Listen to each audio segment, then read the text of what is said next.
Perek HaShoel HaPara, Daf Tzadites, sponsored for a bracha v'atzlacha for Shalom Aaron ben David. We begin with the Mishnah. The Mishnah discusses the liability laws in a case where the loaned animal is transferred by way of a middleman.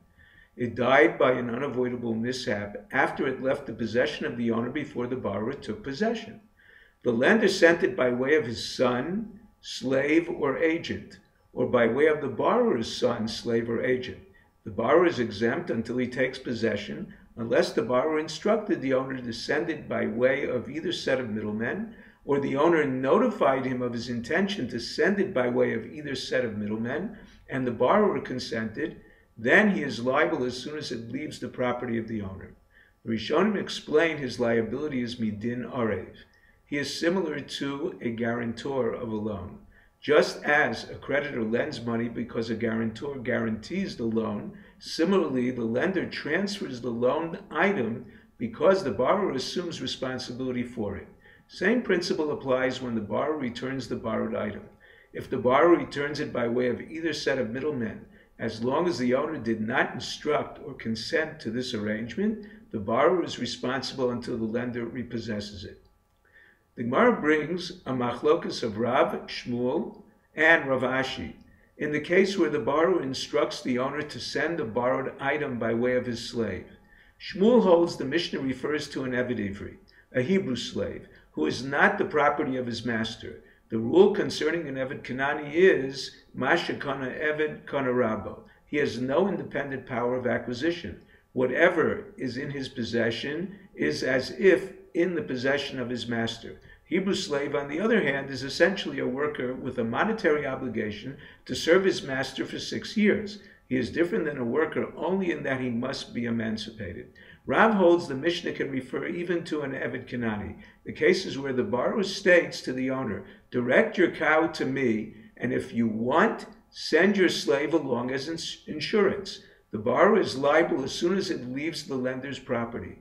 The slave is incidental to their agreement. Rav Ashi disagrees. He holds such an arrangement is binding only where the animal will certainly enter the borrower's courtyard, located on the inner side of the lender's courtyard.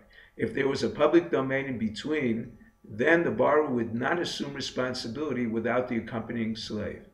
The Gemara now brings a three-way machlokas of Rav Huna, Rav Ami, and Rav Elazar regarding liability of the borrower and a lender's right to retract the loan. Number one, Rav Huna distinguishes between the borrower's liability and the lender's right of retraction. The borrower's liability depends on his taking possession, whereas acquisition, preventing the lender's rights of retraction, depends on usage. Number two, Rav Ami holds that by Torah law, as soon as the borrower takes possession, he acquires. He applies this to the law of misappropriating hegdish.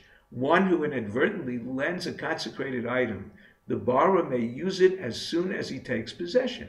The lender owes hegdish compensation for misappropriation even before the borrower used it. By the same token, the lender can retract only before the borrower takes possession.